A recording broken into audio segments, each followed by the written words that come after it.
and welcome to Story Stash. I'm your host Duncan, and these are some of my stories I've written. Today I'm reading the last chapter of my book Ghost Whisperer. This is chapter 39, and that will bring to a conclusion this series, and let's get started. Chapter 39. Ed and Ellen watched the opera. Ed also monitored the ghost at the back of the stage. Fortunately, the ghost didn't interrupt or interfere with the program. There was an intermission halfway through. The curtain closed and the house lights brightened. "Are you enjoying the show, dear?" asked Ellen. "That was entertaining. I liked it." "And the ghost?" "It stayed at the back of the stage without disrupting the performance." "That's something. Did you want to approach it later?" "I think so. It may need my help."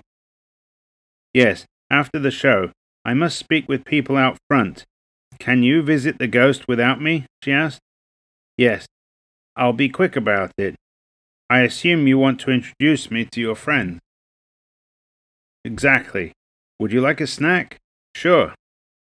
They got some snacks for themselves and waited for the second half to resume. The house lights dimmed and the curtain raised for the second half. Ed and Ellen enjoyed the performance. Ed saw the ghost, but it didn't disturb. No one else saw the ghost. The opera ended with applause and encore requests. Once it was fully over, Ed and Ellen stood. Ellen opened the door to their private box and talked with the security guard. "Ed, the security guard will escort me out front. Please find your ghost, but come and find me when you're done. I won't leave without you, so don't leave the building alone," said Ellen. "Okay." Ellen and the security guard left one way, while Ed took the passage towards the stage. Soon, Ed left the area for the audience and encountered dressing rooms. Actors were busy changing out of their costumes and getting ready to leave. They didn't pay attention to Ed as he walked past. Ed climbed some steps and arrived at the side of the stage. He glanced at where the ghost had lingered during the show and found him. "Hello, I'm Ed," he said. "You can see me?" The ghost had a costume similar to those worn by actors. This one was perhaps rather antiquated. "Yes, I can hear you as well. When I saw you, I thought perhaps I might be of help." "I don't know. It's been a very long time. It's hard to remember." "Do you know why you're here?" "My name was George. I used to perform here long ago when it first opened." "Why are you still here? What's keeping you from moving on, George?" asked Ed. "I don't know. I have nowhere else to go. I miss my Flo. She used to sing so sweetly. We'd sing together. She's long gone, but I remain." Sometimes when people die, they remain at places they were familiar with. For you, it's the theater. "Yes, I don't know anywhere else to go. I don't interfere with the performances, but it's all I know." "George, you realize your Flo is long since dead? I don't think I could bring her back for you," said Ed. At that moment he had an inspiration. "I just remembered I met a ghost by that name, but I don't know if she's your Flo." "You did?" "Yes, I don't know. Maybe I could go talk with her." "That would mean so much to me. No one has talked to me in ages. Perhaps she could visit and we could talk." "Even if she visits you, it's unlikely she is your Flo." "Please, sir, it would mean so much to me." "Okay, I'll do that for you." Ed left the stage and went out in search of Ellen. She was talking with several people. "Hello, Ed," said Ellen. "Let me introduce you to the producer and director. This is Ed, my fiancé." Ed shook hands with them. They talked for a while, until it was time to leave. Back in the SUV, Ellen turned to Ed. "Okay, did you find your ghost?" "Yes. He used to perform when this place first opened." What help does he need? He misses the love of his life. She was called Flo. You told him she probably passed on by now. Yes, but I have a plan. You remember Flora at the Italian restaurant? Asked Ed. Yes. Do you think she's the one? I doubt it, but it's worth a try. Well, tomorrow you should visit all your ghost friends and invite them to your wedding. We have a date set. Okay, dear, I'll do that. The SUV drove home. The next morning, Ed awoke in his bedroom. After his morning routine, he walked to the family room. Ellen was there, and they hugged. Good morning, my love, he said, still holding her. Good morning. Sleep well? I'll answer that after I've had my coffee. They got their coffees and sat on the sofa together. So, today, focus on invites for the wedding, said Ellen. Agreed. Soon, Ed went to his laptop and emailed an invitation to Blake Hill, his boss. He also mentioned he was going out to invite some other friends. Ed then closed his laptop and called for his security detail. He walked out to the front as their SUV pulled up. Where to, sir? Please take me to police headquarters. I have to deliver wedding invites. The SUV drove out through the main gate. Once the SUV parked in the parkade underneath police headquarters, Ed got out, together with one security guard. They walked outside while Ed scanned the sky above the building. Soon he saw what he was searching for. He waved at the ghost and called out. The ghost descended to Ed. Hello, said Ed. Hello, Ed. What's up? Need help on a case? Asked Sarah.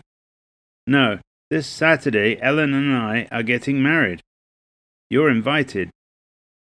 Where and what time? It's at the Duwamish Longhouse at 10 a.m. Can you pass the word to Connor and any other ghosts we know? Please tell the poltergeist he is welcome if he behaves. Sure, I'll do that. Congratulations, Ed. I'm so happy for you. After the wedding, we'll be away on our honeymoon. I hope you can hold the fort until I return. We'll do our best. I must leave as I have other appointments. See you at the wedding. Ed returned to the parkade. Sarah ascended and flew in search of the other ghost. Unknown to both Ed and Sarah, Noah had watched on the CCTV. He saw Ed talking to open space, while his security guard watched for threats. So he's getting married, huh? Noah picked up his phone and called Jace Altman, the head of Ellen's security detail. Hello, sir, said Jace. Jace, I just learned that you have an upcoming wedding. Would you like some extra personnel for the event? Asked Noah. Yes, sir, that would be prudent, based on recent history. I'll send 2 squads to the Longhouse on Saturday at 8. They'll report to you for the day. Thank you, sir. They're high-value assets. It's the least we could do. Noah ended the call.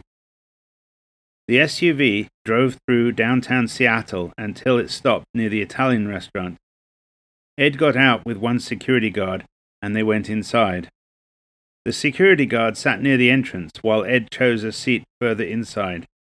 They were the only living guests currently. Ed saw 2 ghosts sitting nearby. Excuse me, I came to talk with Flora. Could you invite her to come out here? He asked. One ghost stood, or more accurately, floated out of their seat. They left the room. Ed waited. The ghost came back, followed by Flora. She floated over to his table. Hello, Ed. Flora, I have 2 items to discuss with you. First, you're invited to our wedding this Saturday. I wouldn't miss it. You're the most exceptional person I've met in decades. You've treated me with respect. It's at the Duwamish Longhouse at 10 a.m. Okay, I know the place. What's the second thing you want to discuss? Yesterday, I met a ghost at the Opera Center. His name was George. He is looking for a woman he called Flo. They performed together at the Opera Center about a century ago. I died before then, so it wasn't me. Perhaps I could become his Flo. It's been so long, he might not remember her well. He's backstage in the Opera Center. I wish you luck. Thank you. I'll go this afternoon. It's hard to have relationships with other ghosts. This restaurant is like a retirement home for ghosts. Our level of familiarity hinders communication. After a few more words, Ed stood and he left the restaurant, his security close behind him. The next stop on his journey was Washta's home. Ed saw another SUV parked outside with the familiar security detail. Washta was under their protection since the incident with the henchman. Ed stood outside and waited. Soon a crow descended from a nearby tree and landed on his shoulder. "Hello, Ed," said Absaroki. "Hello, Absaroki. How are you and Washta?" "We're just fine. Thank Ellen for the protection. Hey, I hear you have a wedding." "Yes, you're invited. Saturday at 10 a.m. Could you pass on an invitation to Mohi and Wombly?" "Thank you, and yes, I'll pass on the invite to them. Congratulations. Your Ellen is a keeper." "I agree. She's hired your nephew, Schwib, as a security guard. He's getting training." "You're good to my family and the tribe." "Okay, I better move on. See you on Saturday." Absaroki launched from his shoulder and flew off. Ed returned to the SUV. "Where to next, sir?" "Please take me home, thanks." The ghost Flora left her Italian restaurant and flew to the Opera Center. There she floated through the walls until she found the stage. Rehearsals had finished and the stage was quiet. As Flora moved to the back of the stage, she met another ghost. "Hello, George," she said. "Flo?" he asked. "I go by Flora now. My friend Ed said you were looking for me." "Wow, after all these years? I thought I'd lost you." "Well, here I am. It's been a while since I sang. I doubt I'll sound anything like I used to." "Neither of us has sung in decades. I don't care about that." "Care to join me outside?" "I'd love to." The two ghosts left the Opera Center together. The next morning, the sound of knocking woke Ed from his slumber. The morning of the wedding had arrived. Ed hurried out of bed and threw on a robe. He opened the door. "Sir, I was to bring you this." The security guard handed him a tray. "Thank you." Ed took the tray from the security guard. He closed the door and placed the tray on a table. It contained coffee and a light breakfast. Ed hurried with his morning routine and returned to the breakfast. His phone beeped with a text. "Depart at 9:30 in SUV." Ed walked to his closet. He now had a collection of nice suits. He noticed one on the end with a label that read, "Wedding Suit." Ed took his time dressing and was ready in time to leave. This was the first morning he hadn't seen Ellen since they got together. He missed her company. The coffee alone wasn't enough. He vowed this was the last morning without her. From now on, they'd wake up together. Another knock on the door, this time a maid. "Sir, I'm here to pack for your honeymoon." It was an unfamiliar experience to have someone else pack for him, but he didn't argue. Ed waved her inside as he left for the SUV. Ed rode alone in the back of the SUV to the Duwamish Longhouse. The parking lot was full. Several SUVs and men in black suits with dark glasses surrounded the building. Ed also saw Mohi sitting in a corner of the parking lot. A security guard opened the door to his SUV. "Excuse me, sir. Can you confirm if the bear is a threat or a guest?" "He's a guest. He won't cause any trouble. If you fetch a metal tray with some food on from the kitchen and place it before him, you'll have a loyal friend." "I'll make sure that happens. I was told to make special allowances." "Thank you. I appreciate it. You have many men here." Yes, sir, taking no chances on this special day. Ed waved at Mohi and walked inside the entrance. Most everyone sat facing an open space in the middle of the main room. Ahota and Washta stood and gestured Ed to join them in the middle, which he did. Ed noticed several ghosts floating above the audience, smiling at him. Some of them wore chains. Absaroki perched on Washta's shoulder. We're here to celebrate the marriage of Ed, our medicine man, and Ellen, our friend. Please bring in Ellen, said Ahoti. Ellen came in from the office, dressed in a beautiful white wedding dress. She stood next to Ed. They both smiled at each other. 2 members of the tribe came in with blue blankets and draped them over Ed and Ellen's shoulders. Ahoti handed them each a single eagle feather. Wanbli provided these for you as a gift. They represent a connection with the Great Spirit. You should hold them in your left hand. They did as told. Abby, a young Duwamish girl, approached them with a bunch of sage, smouldering, and wafted the smoke over them. Fire is sacred to our people. The smoke cleanses the couple. The smoke also helps carry their wedding prayers to the Great Spirit. Then Washta stepped forward with a vase. It had 2 spouts. This vase belonged to me and Absaroki, celebrating the happy marriage we had. We gift this to you in the hope yours will also be a happy marriage. It's filled with holy water. You must now each take a drink. Ellen and Ed each took a sip. You're to keep this vase as a prized possession, as a family heirloom, said Washta. Ellen nodded. From now on, you're married. You are one. You're both members of our tribe. There's the formality of paperwork to complete, but now we celebrate with food and drink and fellowship, said Ahoti. Everyone applauded. Food was served. Everyone wanted to congratulate the happy couple. Abby collected the blanket, the eagle feathers, and the vase. I'll make sure these get home, she said. Thank you. You can talk to any of the security people outside, said Ellen. Ed and Ellen strolled through the great room, greeting people. Officer Ure, said Ed. I'm so happy you made it here. Officer Ure sat on a bench near a wall. I wouldn't miss it.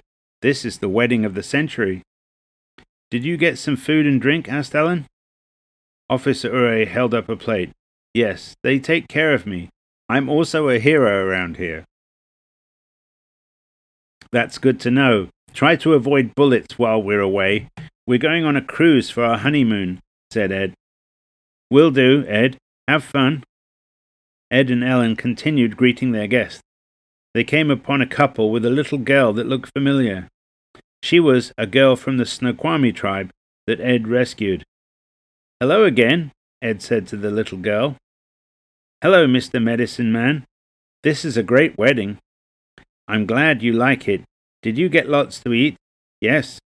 If you search, you might find my niece Ellie. She's here somewhere with her mother. She's about your age. Okay, I'll go look for her. We'd better go with her, said her mother. They left Ed and Ellen. So many people here, and many we know as friends. Ed waved at some ghosts. He saw in one corner a couple of ghosts. It was George from the opera and Flora from the Italian restaurant. They were holding hands, grinning, and waving at him. Ed chuckled. What? Asked Ellen. I just saw George and Flora. They came to our wedding together. As a couple? Yes. Another good deed. Much later, Ed and Ellen walked outside into an SUV. There was a row of SUVs lined up ahead and behind theirs. Where to next, wife of mine? Asked Ed. To the airport, my husband. We've a flight to catch. Goody. The motorcade pulled out of the parking lot. The SUVs in the front had blue lights flashing. It was like a visiting statesman or a presidential event, except their SUV had just married on the back and dragged some tin cans. Within half an hour, they arrived at a private airport. Their SUV pulled right up to a large Gulfstream G650ER aircraft. "Is this yours?" asked Ed. "Yes, it's my first time flying on it. This will take us to Antigua, where our yacht is waiting for us." "Awesome." A security guard opened their door and they stepped out onto the tarmac. Waiting for them was Noah Johnson, the head of the CIA Seattle office. "Congratulations on your wedding, Ed and Ellen," he said. "Thank you, sir," said Ed. Noah guided Ed away from Ellen and handed him a card. "Here's the contact info for the CIA Antigua head. You can contact him if you need anything. I briefed him you were heading his way." "Understood. I hope I won't need his help." "Just keep it in case. You never know." "Yes, my life has been hectic recently." Ed returned to Ellen, and they climbed up the stairs and into the cockpit. Several of their security guards followed. "We have some security waiting for us in Antigua, but it's best to be prepared," Ellen said to Ed. "I'm hoping for a relaxing journey." "Me too." Ed didn't notice since he was now inside the plane, but a ghost zipped along and entered the baggage hold. Soon, the captain taxied to the runway. Ed and Ellen sat in adjacent seats and held hands as the plane turned onto the runway. Soon, they ascended into the air, leaving Seattle behind. The end. And yes, we've come to the end of this book, and that's the end of this series. Next episode will be a different book, so look out for that. It'll be coming in a few days. Until then, goodbye.